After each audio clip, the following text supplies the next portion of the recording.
Nadal contre Dimitrov après une saison ratée sur terre battue. Nadal passait un test aujourd'hui à Madrid face à Grigor Dimitrov. Test réussi car Nadal a battu le Bulgare. Le score 6-3, 6-4. On va aller sur le cours central de l'équipe du soir et retrouver Benoît Mélin. Alors Nadal est-il officiellement de retour?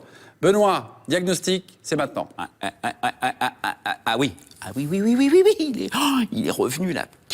Quel match, quel baston il y a eu cet après-midi à Madrid, en plein cagnard. Enfin, un été là-bas, je vous dis pas. Même si Dimitrov n'a encore jamais battu Nadal. On en est pour l'instant, aujourd'hui maintenant, on en est à 6-0 dans leur duel.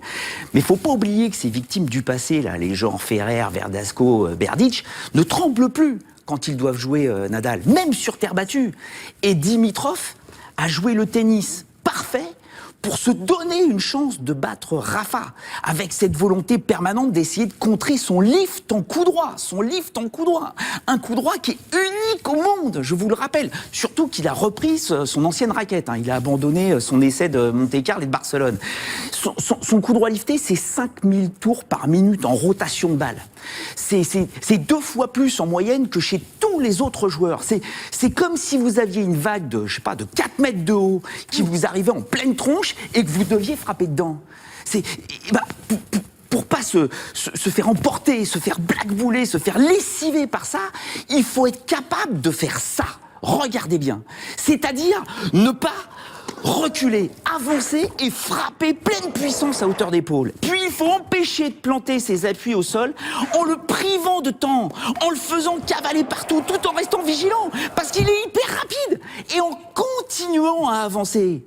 Il faut aussi être increvable. Défier Rafa sur terre battue, c'est courir un 100 mètres qui dure 1h30, pas 10 secondes. Et à Roland-Garros, en 3 sets gagnants, ce sera un 100 mètres de 3 heures, voire 4 heures.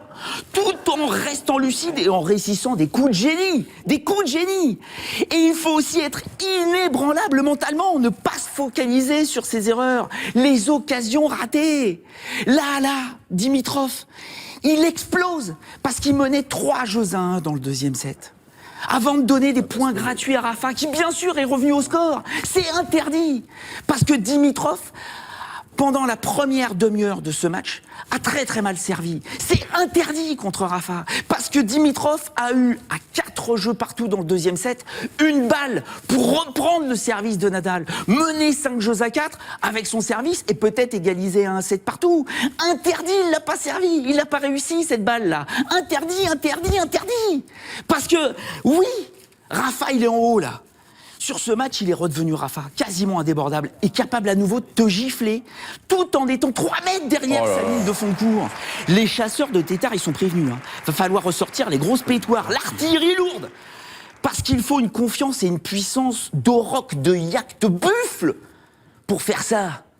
Regardez ça, les amis, mais oui. Le Rafa, il est back. Il est revenu. Voilà. Et en demi-finale, il va affronter Berdych. Ouais. Berdych, son bourreau de l'Open d'Australie, qui l'avait humilié 6-2, 6-0 sur les 2 premiers sets, alors que le Tchèque restait sur 17 défaites de suite. Et Rafa, il l'a dit, sa résurrection, sa guérison totale appelle une autre victoire obligatoire. Et il est prêt à souffrir, il le dit lui-même. Il est prêt à souffrir. Parce qu'il le sait, Roland-Garros, ça va être une souffrance. Mais ça va être calor, ça va être caliente. Torino, c'est le pied. En ce moment, c'est le pied. Ok. Ce qui est bien là, c'est que vous êtes chaud là, chaud, pour nous donner vos pronos. Donc sur le compte Twitter, allons-y. Le week-end dernier, 3 tournois, 3 échecs. Donc là, je pense qu'également, ça peut être le retour de Benoît. Attends, il reste un match. Non, pendant l'extra time.